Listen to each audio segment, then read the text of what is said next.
I ran through the numbers and the total yards per game, the points per game. I'm not a huge believer in it. It gives you an indication, obviously, if you're a top 10 defense, then you're going to be right there, and if you're not, those are indicators. But I got to think, even without Keir Thomas, Jermaine Johnson, two huge losses, but with everybody that you just outlined, that could be a factor that's come in through the transfer portal or through this 2022 recruiting class, basically 3 to 4 players there, that this defense with these linebackers playing together again another season, defensive backfield again together, with the fresh blood coming in, that this defense, I got to think, is going to be substantially better.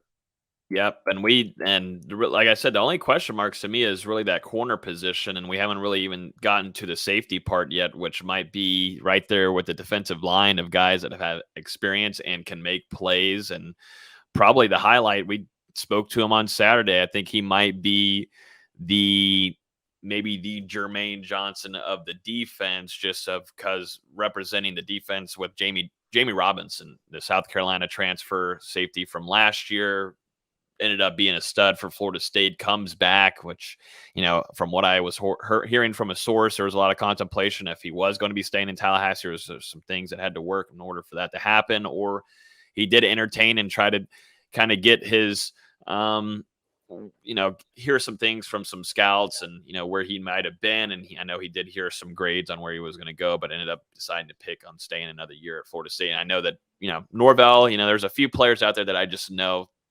there's a few that I know he just really likes a lot. Some that he gives a lot of hard coaching to, and you see it on the sidelines too, of kind of getting close to their grill a few times. But I mean, we saw with Jimbo and Jameis all the time. But one player that I think Norvell just really loves, just having in the locker room and as a player, just because he's just, has developed into a really good safety, is Jamie Robinson. And so Jamie Robinson coming back is huge for that safety room. You've got Renardo Green, who I think might have surprised some people this year. Heard a lot of good things about him, turning some things around and being fully healthy since tour of duty. Was also rocking one of the black jerseys too, being one of the most impressive players on the field.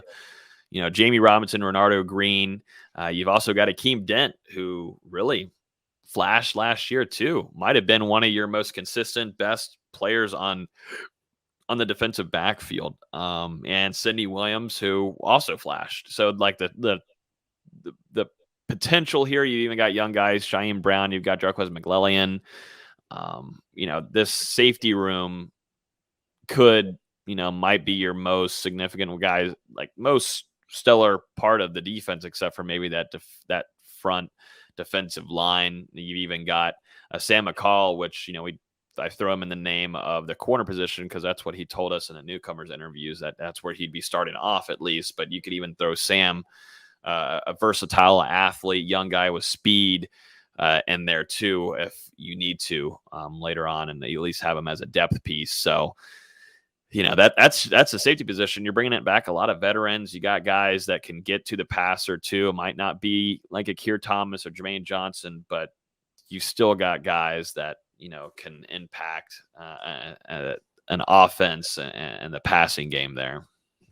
Akeem Dent, 44 tackles and a pick, and Sidney Williams with 32 tackles and an interception as well.